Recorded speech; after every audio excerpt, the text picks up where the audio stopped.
지난 8월 일본은 필리핀에 대공 감시 레이더 4대를 판매하는 계약을 체결하면서 군사 장비 첫 수출에 성공했다. 일본은 1967년 무기 수출 원칙 3원칙을 제정하며 사실상 무기 수출을 금지해왔다. 그러나 2014년 4월 수출 금지를 완화한 방위장비 이전 3원칙을 제정하고 난 뒤부터 수출에 나섰다. 일본이 생산하는 무기는 가격이 비싸 이른바 가성비가 떨어진다는 평가를 받는다. 일본 무기는 사실상 자위대만 사용하는데 자위대 규모가 작아 도입하는 수량도 많지 않다. 이 때문에 생산 라인을 유지하기 위해서는 비싼 값을 지불할 수밖에 없는 구조다. 이런 문제를 해결하려면 수출을 통해 생산량을 늘려야 한다. 일본 방위산업체는 생존을 심각하게 위협받고 있다. 아베 전 총리 재임 때 꾸준하게 방위비를 늘려왔지만 F-35E 스텔스 전투기와 이지스 어셔 등 미국 무기 도입에 많은 예산이 들어갔을 뿐 일본 업체들이 생산하는 무기 도입은 크게 늘지 않았다. 특히 항공우주 관련 업계는 2007년 일본이 만드는 F-2 전투기 생산이 주기에 종료되면서 새로운 일감이 없어 설계와 개발 인력을 유지하기 어려워졌다. F-35E 전투기 현지 조립 생산도 일본 업체들엔 큰 이득이 없다. 지상 장비 분야에서도 일본 업체의 사업 포기가 있었다. 일본 방산업체인 고마스는 지난해 6월 환경 규제를 충족하는 엔진 개발이 어렵다는 이유로 개발을 진행하던 경쟁갑 차량 개발을 포기한다고 밝혔다. 이 사업에는 미쓰비시 중공업과 함께 핀란드 파트리아와 미국의 제너럴 다이나믹스 랜드 시스템이 도전장을 내밀었다. 일본 방위산업체 생존 위한 수출 전략. 일본은 수출 대상에 대해 군사 무기가 아닌 방위장비라 부른다. 2014년 규정이 바뀌었지만 공격 무기가 아닌 인명구조, 수송, 경계 및 감시 활동 등에 쓰이는 것만 수출하고 있다. 수출도 방위성과 외무성이 우선 판단하지만 경제산업성이 중심이 되고 있다. 처음에는 아시아, 태평양 지역 국가가 목표였다. 판매 품목도 수상 정찰과 인명 구조용 US2 수륙양용기나 대공 감시 레이더 정도였다. US2는 인도와 인도네시아에서 관심을 보였지만 판매에 이르지 못했다. 레이더는 태국에 제안했지만 실패했다. 가장 큰 실패는 호주 잠수함 사업이다. 호주는 콜린스급 잠수함을 대체할 차세대 잠수함 12척을 기술 이전을 받아 호주 현지에서 건조한다는 계획을 세웠다. 일본은 미국의 지지를 등에 업고 도전장을 내밀었다. 하지만 업체들의 미온적 태도와 정부의 수출 경험 부족으로 호주가 원하는 산업적 요구 등을 충족시키지 못해 프랑스의 바라쿠다 잠수함 변형의 기회를 빼앗겼다. 성공보다 실패가 더 많아.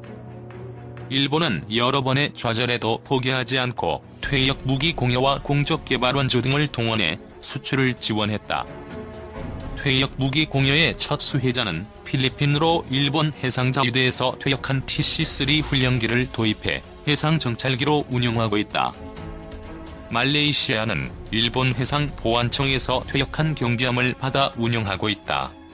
공적 개발 원조는 일본 정부의 예산으로 집행되지만 일본 방산 기업에서 제작한 것을 지원했다. 베트남과 필리핀이 공적 개발 원조를 통해서 일본에서 만든 경비함을 지원받았다. 이런 지원에 힘입어 필리핀과 레이더 수출 계약을 맺은 것이다. 베트남도 해양경비대 함정 6척 도입을 검토하고 있다. 일본은 전폭적인 기술 이전도 약속하고 있다. 일본은 인도네시아의 해상자위대에도 아직 써보지 않은 신형 호위함을 제안하고 있다. 호위함은 공격 능력을 갖춘 무기로 수출이 어려울 것이라는 예상도 있지만 일본에서는 공동 개발을 통해 해결할 수 있다는 전망도 나온다. 일본의 아태 지역 방위 장비 수출은 중국의 남중국해 진출에 대응하기 위한 목적도 크다. 중국의 확장에 두려움을 느끼는 이 지역 국가들에 필요한 장비를 수출하여 공동 대응 체제를 만든다는 전략이다.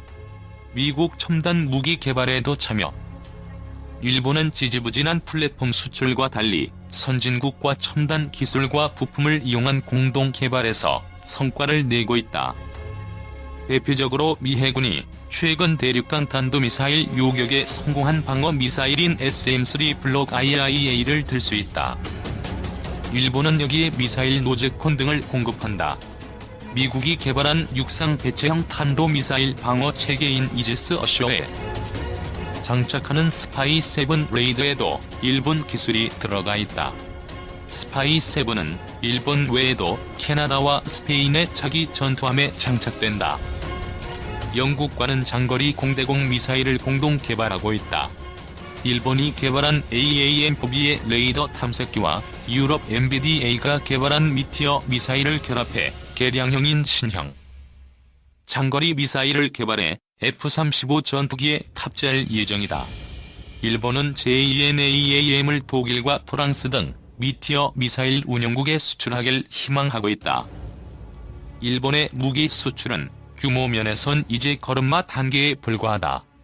그러나 일본의 첨단 기술 부품을 사용한 무기의 공동 개발을 미국과 유럽에 제한하면서 부품 수출에서 활로를 찾을 가능성이 크다. 국제 공동 개발은 위험은 나누면서 동시에 시장은 키우는 방법이다. 한국의 방위산업 수출은 정체 상태에 있다. 일본처럼 국제 공동 개발 프로젝트를 발굴하거나 참여하는 방안을 적극적으로 검토해야 한다. 2. 한화미 육군 첨단 무기체계 공동 연구 개발 나선다. 한화미 육군 첨단 무기체계 공동 연구 개발 나선다. 주식회사 한화 디펜스 미전투력발전사령부와 공동 연구 개발 협정 체결 한국 기업으론 최초 참여. 대한민국 방산기술 글로벌 경쟁력 입증 한화그룹 방산계열사와 미육군이 첨단 무기체계와 주요 구성품 등에 대한 공동 연구 개발에 나선다. 주식회사 한화와 한화디펜스는 지난 10일 미육군 전투력발전사령부 무장센터와 공동 연구 개발 협정을 맺었다.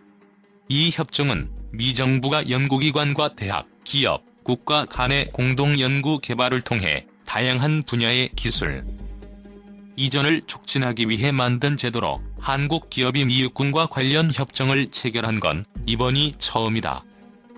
DVCOM 고위급 대표단은 지난해 11월 한국을 방문해 한화 주요 생산시설을 둘러보고 미국은 물론 글로벌 군수시장을 타깃으로 공동 연구 개발 할 수 있는 주요 무기체계와 구성품 등에 대해 논의한 바 있다. 양측은 이번 협정 체결에 따라 앞으로 무기체계 공동 연구 개발에 필요한 정보와 지식, 기술 등의 상호 교류 또는 이전을 통해 주요 방산 장비와 기술 관련 공동 연구 개발 및 분석, 시험 평가 등에 나선다.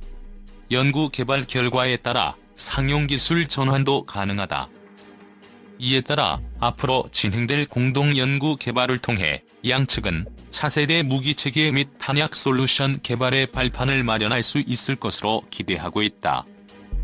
한편 최근 호주군의 주요 전력 증강 사업에서 한화 방산 장비가 최종 경쟁을 펼치고 있는 가운데 근본 한미 공동 연구 개발 협정은 글로벌 방산 시장에서 한화 방산 계열사의 기술력과 인지도를 더욱 높이는 계기가 될 것으로 전망된다. 한화 디펜스가 개발한 K9 자주포는 지난 9월 호주 육군의 자주포 획득 사업의 우선 협상 대상 장비로 선정됐으며 레드백 미래형 궤도 장갑차는 지난해 9월 최신 장갑차 도입 3단계 사업의 최종 2개 후보 중 하나로 압축된 바 있다. 버나드 샴퍼 한화 미주 사업부 부사장은 CRADA 체결은 역사적이고 고무적인 일이라며 이는 발전하고 있는 대한민국 방산 부문의 역량을 인정받은 것일 뿐 아니라 한미 동맹이 더욱 강화되는 계기가 될 것이라고 밝혔다. CRADA 개요 및 의1 CRADA 개요 미연 방법 15 USC 3710A 의거한 공동연구 개발 제도로 미정부 기관과 기업재단 비영리단체 학계 국가 간의 R&D 협력을 위한 협정 CRADA에 의해 미정부와 기업 간 연구 개발 인력, 서비스, 연구 개발 시설, 기저제, 지적 재산 등을 상호 공유함으로써 R&D 프로세스 효율성 강화. 16년 기준 미정부 기관 CRADA 신규 체결 건은 총 5,325건으로 그중 1,061건이 국방부와 관련된 계약건. 이 CRADA 체결 의 미군 R&D 관계기관과 긴밀한 네트워크 구축 가능. 미 육군의 주요 무기체계 기초 연구 단계부터 참여하여 추후를 미국 주요 무기체계 개발 사업의 파트너가 될 수 있는 기회 마련. 과거 CRADA를 통해 해외 방산 기업이 미군 R&D 사업에 참여한 사례유, 브래들레이 장갑 차용 포탑 등. 3DVCOM 소개. DVCOM은 메릴랜드주 에버딘 프로빙 그라운드에 위치한 미 육군 미래사령부 소속으로 미 육군의 6대 현대화 과제와 관련한 연구를 수행하는 조직, 미 육군이 중요시하는 분야를 중심으로 선행 응용 연구를 수행하며 신규 무기체계 및 장비 개발을 주도. DVCOM 산하 총 7개의 연구 부서가 있으며 그중 아머먼츠 센터는 미군의 무장 및 탄약 개발을 담당.